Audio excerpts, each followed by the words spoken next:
I see my guest in the background. I'm going to bring him in. We are joined with the man himself, Daniel Lazare. How you doing, Daniel? You doing okay today? I can't hear you for some reason. Oh, there you are.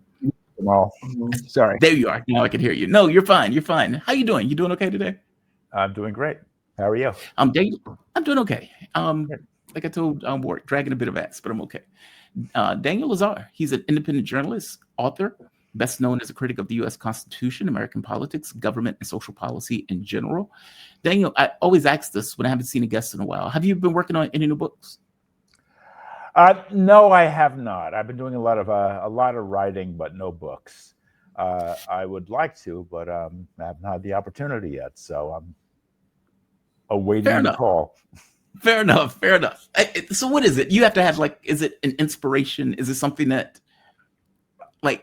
Oh no, I've got plenty of inspiration. I just need funding and time. I mean, a book takes a year or two. And that's a year, 1 or 2 years in which you can do nothing else, and that's really difficult.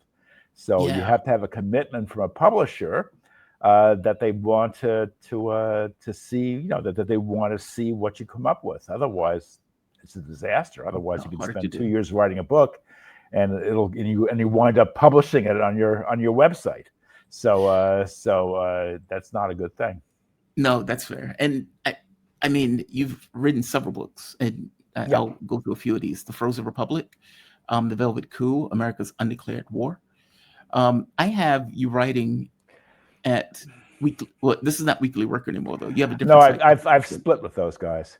I write for a website called permanentrevolution.com. I write sometimes for the Democratic Constitution blog. I publish in other places. I had a book review not long ago in the IRPE newsletter. IRPE is the Union for Radical Political Economics. It was a review of the new book by Ezra Klein and I think Fred Thompson, Abundance. So I publish pretty widely. Oh, and I also have a Substack going that I'm working very hard at and trying to make into a going proposition. And DanielLazare.substack.com? Yeah. Okay. You've distracted me now because I'm curious on your thoughts on Ezra Klein's book. Because that has been getting a lot of pushback. Yeah. I mean, it's not a totally bad book. Some of the things that Klein and Thompson come up with are not bad. They have a very cute line about NIMBYism in Los Angeles, and they quote Los Angeles liberals as saying, what do we want? Low cost housing. When do we want it? Now. Where do we want it? Nowhere near us. So right. Not in my backyard. So it's a completely deadlocked society, and none of the solutions work. So so people complain, but there's that complete absence of solutions. They also talk about how back in the I think it was the 1990s, Jerry Brown started talking about a high-speed rail line linking LA and San Francisco. And why not? That the Japanese, Jerry Brown as a young man had traveled to Japan and saw the bullet train there and was really impressed, and quite rightly. So if Japan can do it, why can't the U.S.? Yeah. Well, they spent $30 billion. That's with a B, not an M.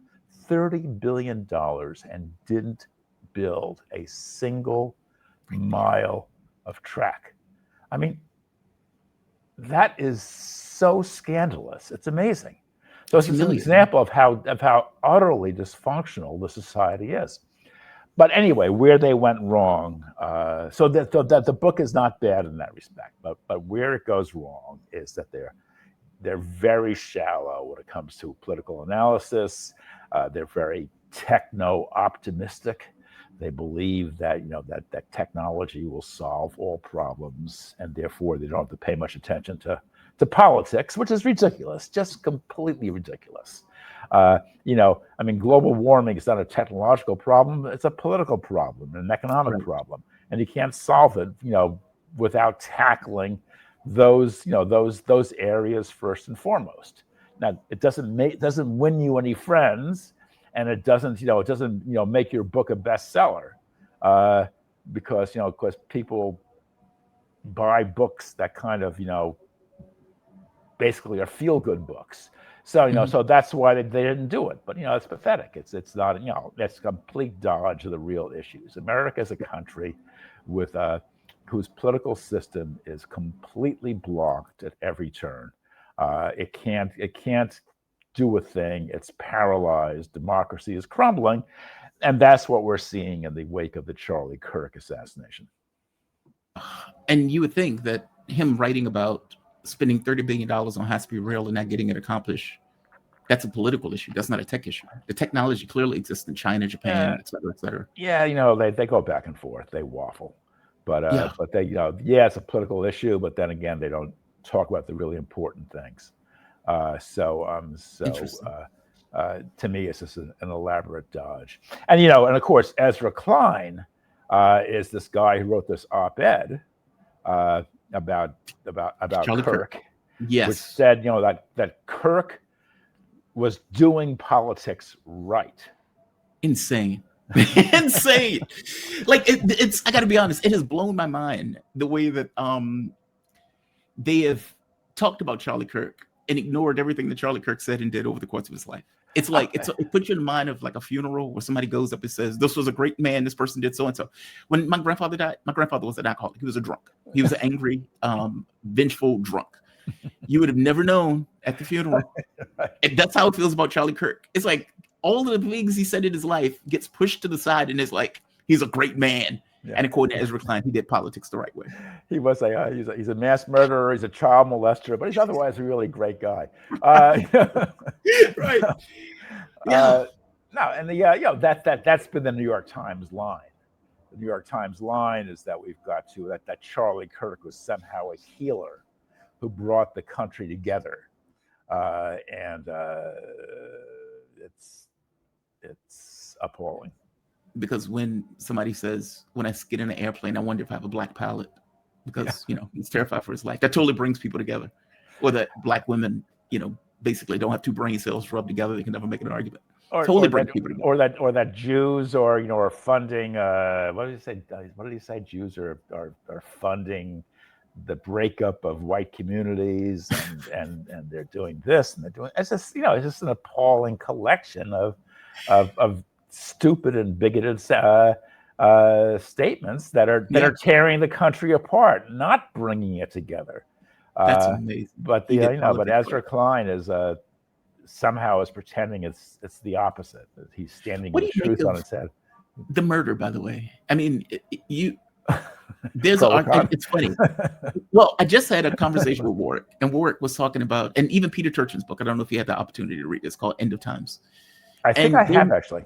Oh, it's such a good book. But the arguments dovetail, because Warwick is making the point of saying, look, your political system has become so ossified that wealth, almost like a whirlwind, is being ferreted to the top just based on the mechanics of the system itself.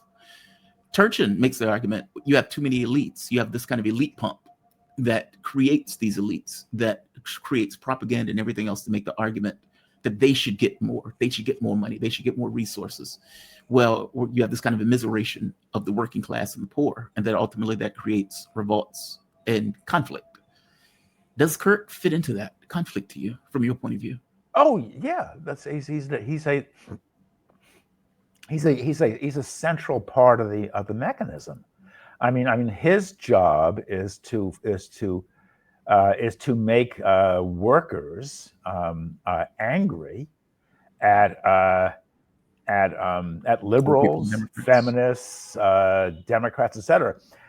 I'm not saying they shouldn't be angry at liberals, feminists, Democrats, etc. But he has them draw the diametrically, opposite conclusions of what they should be drawing. right-wing conclusions rather than left-wing conclusions. The working class is being immiserated, but the working class is not fighting back. Instead, the so-called resistance, which is a totally bogus term, is dominated by the Democrats, whose goal is to turn the clock back, to 3 or 4 years of the glory days under Joe Biden. So we can return and have the same old, go back to the same old crap. That is, that is really the worst possible outcome. Yes. The worst possible outcome to this whole Trump experience would be that if a Democrat is elected in 2028, and we go back, we just turn the clock back to the same decaying system we had prior to 2025. There will have been no progress. The whole experience will be for naught, and the country will again be stuck in a rut. But the country is still stuck in a rut. Like, I guess, I find myself agreeing more and more with your take and your argument on this, that the issue is the way the political system is arranged.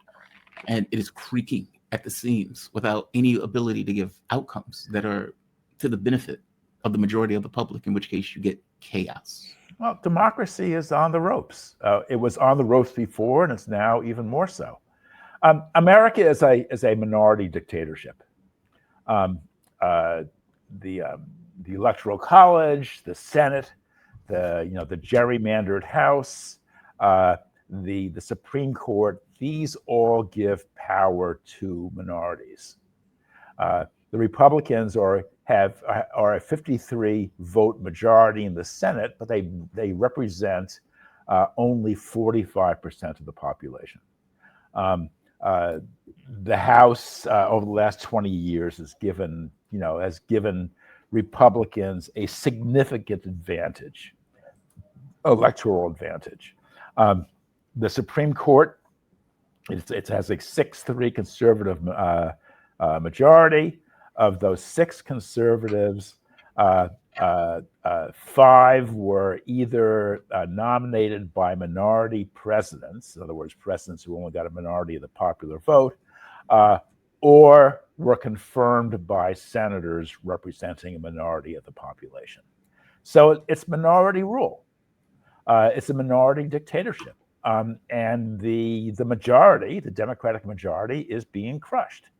So it's not a democracy. It's an anti-democracy.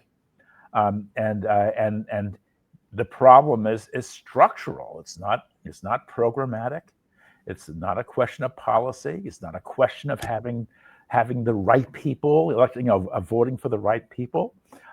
It's a question of structure, of pure structure. You've got an 18th century constitution dating from the age of slavery and silk knee breeches and powdered wigs, and it is impossible to change. Impossible.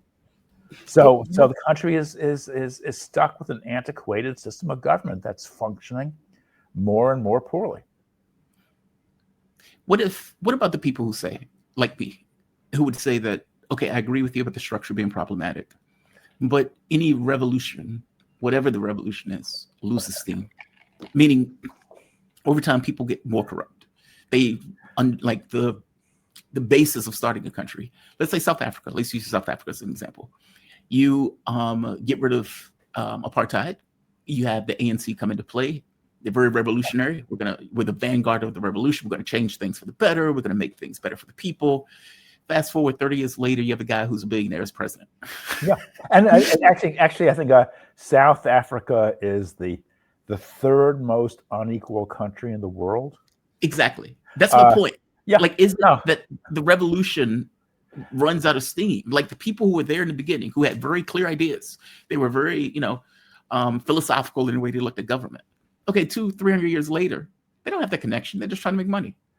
Well, yes, the ANC, the ANC underwent a major ideological change over the years. By the time it took power, it was firmly committed to capitalism, private property, and the Western free market system.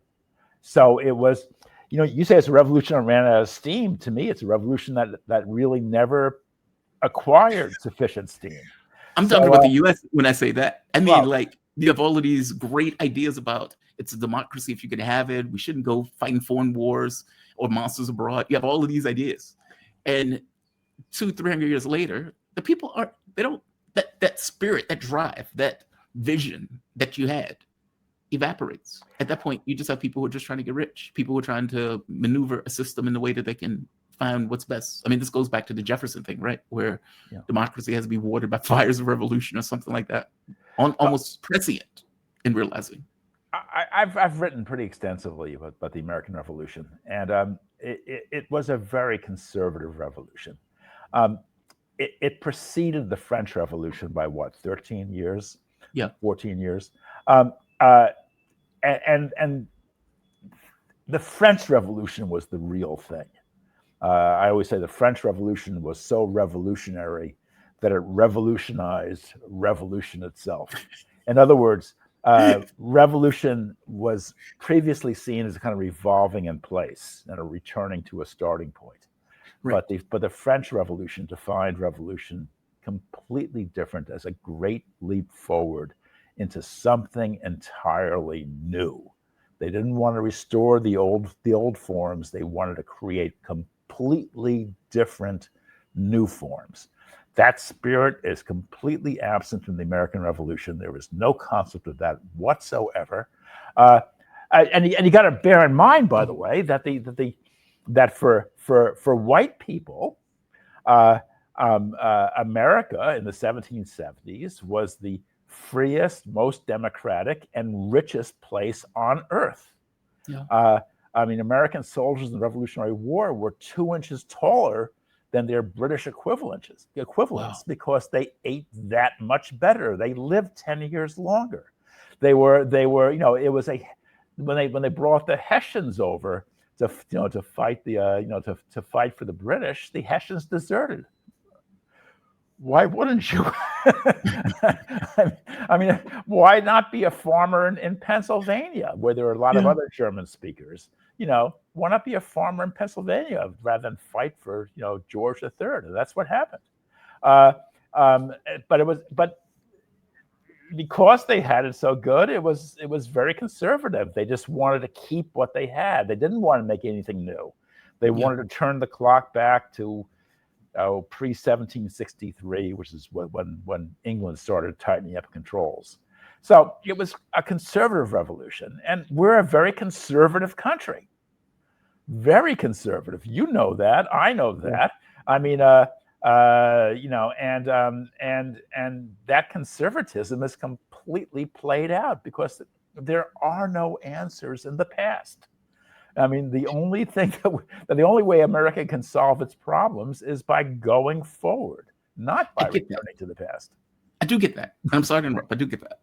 Okay. I guess what I'm pointing out, though, is in the beginning of any, let's say, revolution, conservative or otherwise, there are ideas that the people have when they make that revolution, that whatever that is, and not just in the U.S., pretty much anywhere else.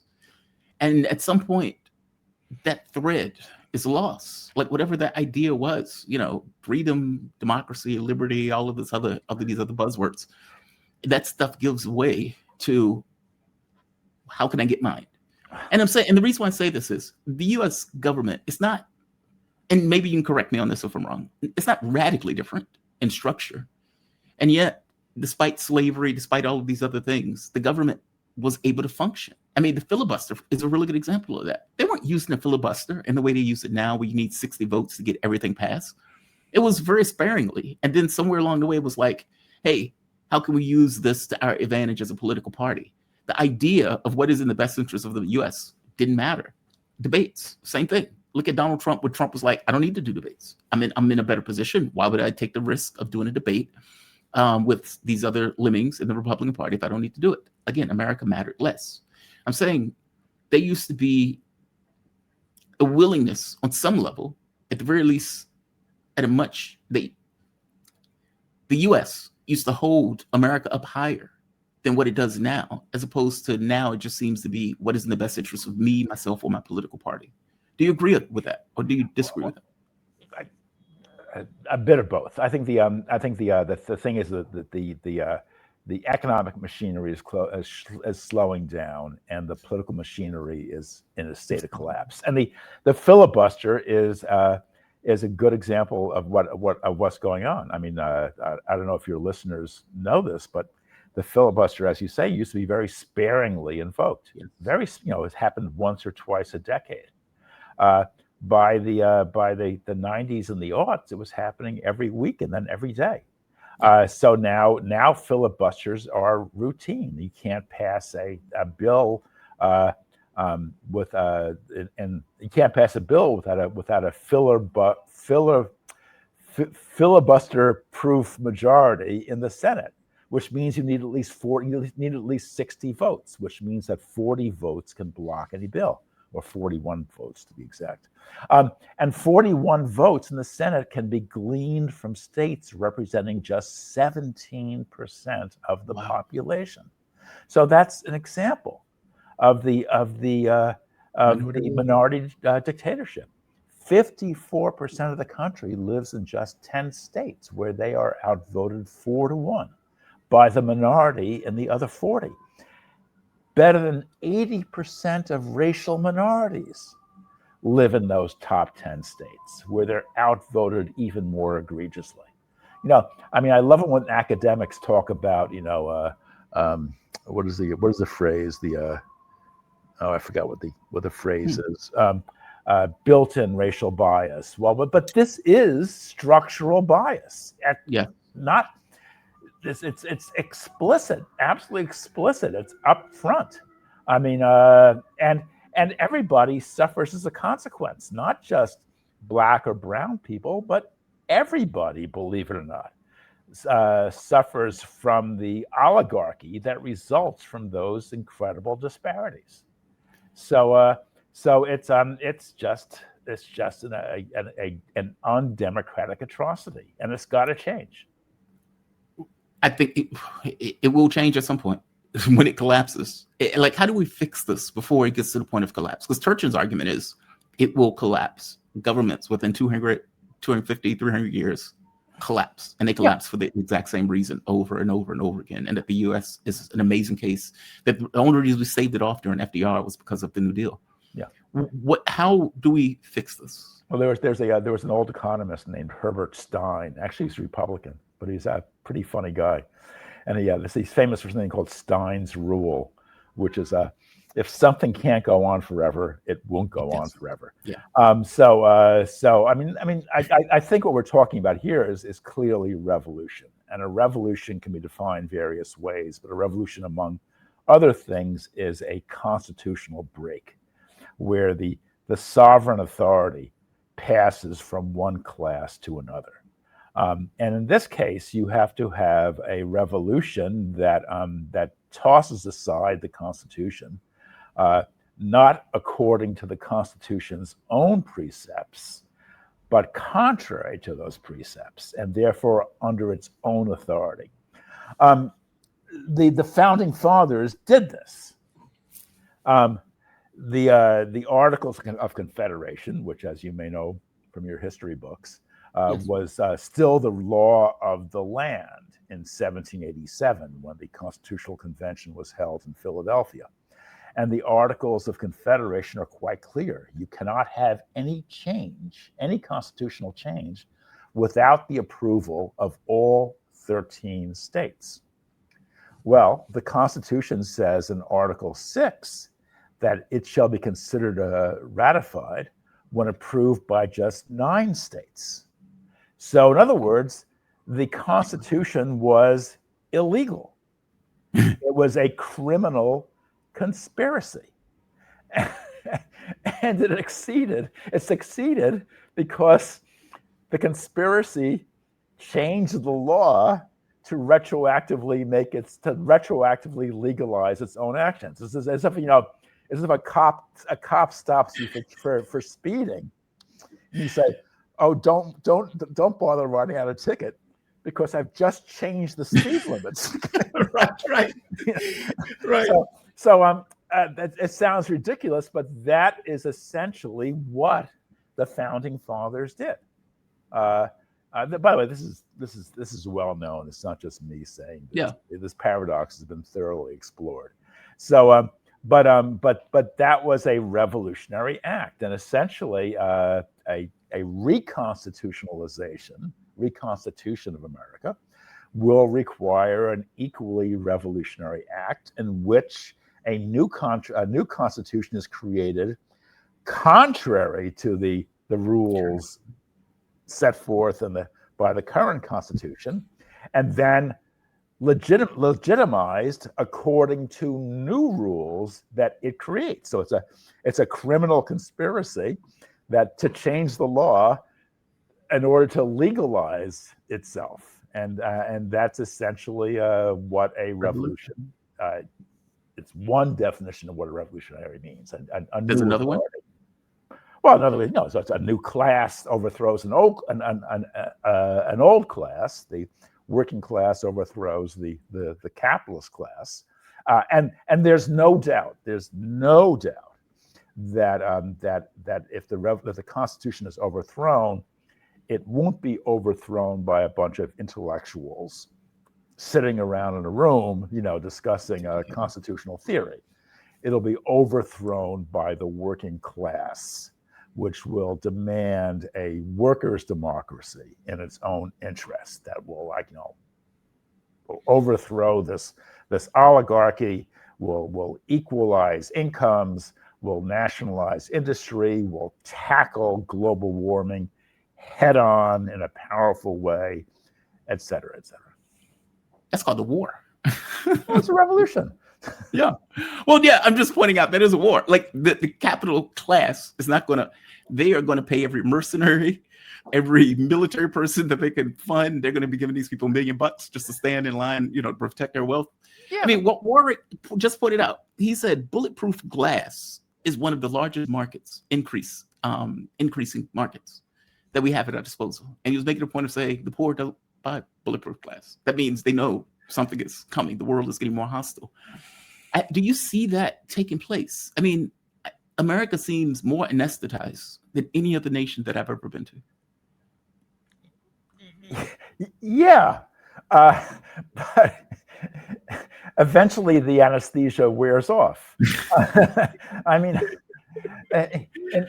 in 1786, Louis XVI embarked on a cross-country tour that lasted several days. And at every stop he made, he was greeted by cheering crowds. And anybody who witnessed that procession would agree that the bond between the French people and their king was absolutely unbreakable. 1786, 7 years later, he would be marched to the guillotine, and not one person would raise a finger to save him. They all recognized that it was inevitable; he would have to go. So the French were anesthetized, but then the anesthesia wore off. I think America is a profoundly unstable country. I think the working class is in play. The working class broke with the Democrats in 2024, which I think is all to the good. As I always say, I'm sorry that Trump won, but I'm happy the Democrats lost. But Agreed. But the working class will break with Trump too, because Trump is now hammering them. I mean, it's wages are being cut. The economy is in a tailspin. Inflation, economic polarization is accelerating. The White House, the Trump family is doing mega deals involving crypto and computer chips, et cetera, et cetera, et cetera. But the working class is being left in the dust, and immigrant workers are being deported to obscure countries in Africa, and Trump is bombing ships, containing 11 migrant workers, et cetera, et cetera, et cetera. He's building concentration. The litany as well as I do, and this cannot last. I mean, workers will fight back. They've got to, and I have no doubt they will. History shows they will. History shows that, that the big mystery about the French Revolution is not why it happened in 1789, but why it didn't happen in 1689 or 1589. Why it took so damn long. Yeah. But the fact that it took so long made it all the more radical when it finally took place. And so the big mystery now in America is, why is it taking so long? I mean, why are workers just standing by and watching while their conditions deteriorate so alarmingly? And the answer is, we don't know why. We know this won't last forever. Yeah, I was going to ask you why. I don't really have an answer for that question. I mean, you could say propaganda. You could say they believe they can't see a way out. Oftentimes, you need somebody to kind of make that. Like, lefties have this idea that people will rise up in groups, missing the fact, like at Occupy Wall Street, you need a leader for those groups. Typically, you do. At least I think you do. I think you need to organize it. But I don't have an answer for that question either. Well, you need leadership. You need socialist parties. You need a movement. But all of us on the left have been tossing and turning for years now, trying to figure out how to get that process started, and we haven't gained traction yet. It's obviously very frustrating. We keep talking and arguing and writing, etc. But sometimes it seems as if you're shouting, into the wind. But as I say, I'm absolutely confident that this will not last forever. That things will change, and that people will not go silently into that good night. They will fight back.